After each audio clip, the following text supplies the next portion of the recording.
We are nearing the end of the Dakota War as Sibley and his forces make their first and final push northwest into the Sioux Reservation.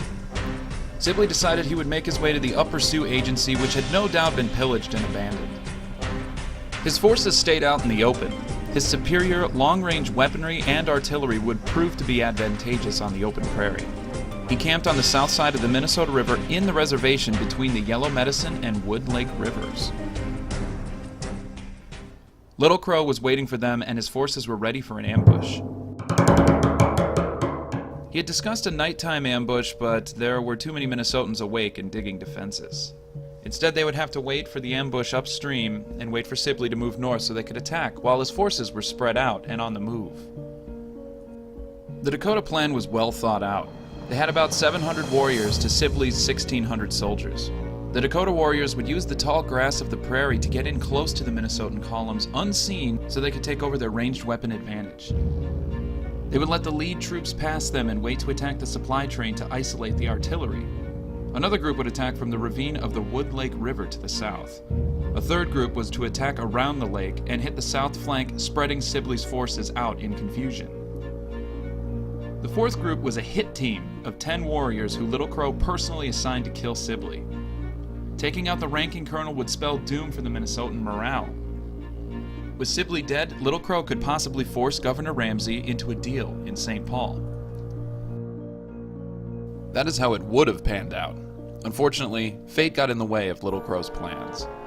At 7 o'clock on a Tuesday morning, September 23rd, 1 month and 5 days into the war, Sibley's forces were getting ready to move out for the day.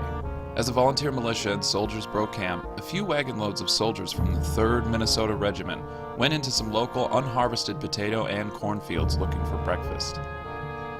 As they went out of camp, they didn't take the main road and instead went off into the weeds to make a shortcut. They didn't notice that they were moving right into the Dakota ambush position. Little Crow's Dakota warriors were hiding in the tall grass. As soon as the wagons were close enough to touch, 20 Dakota stood up and opened fire. The soldiers' response was nothing that they'd expected. The 3rd Minnesotan Regiment had been sent to Minnesota from Tennessee to take part in the Sioux campaign. They were well trained and had already experienced battle with the Confederates over the past year. Instead of turning and running, the 3rd Minnesota Regiment yelled out a battle cry of their own, jumped out of the wagons, and returned fire immediately.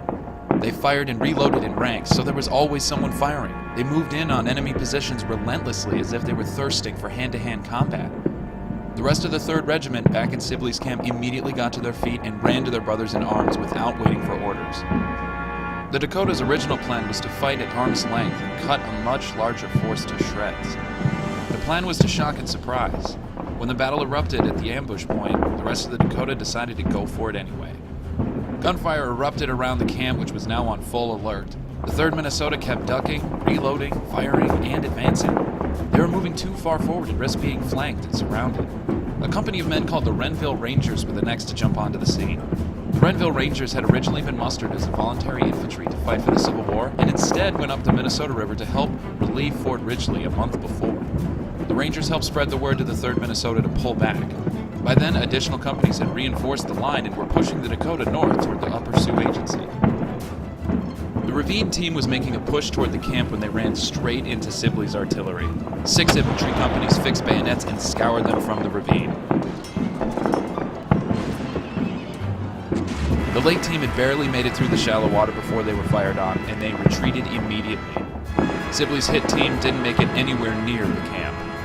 The Dakota knew they were finished. After 3 hours of fighting, the Dakota had lost just over a dozen men, including Chief Mankato, who was killed by cannonball. The Minnesotans had lost 7 men and 14 were wounded.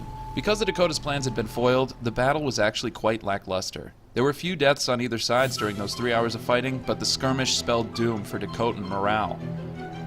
Little Crow's warriors were in full retreat.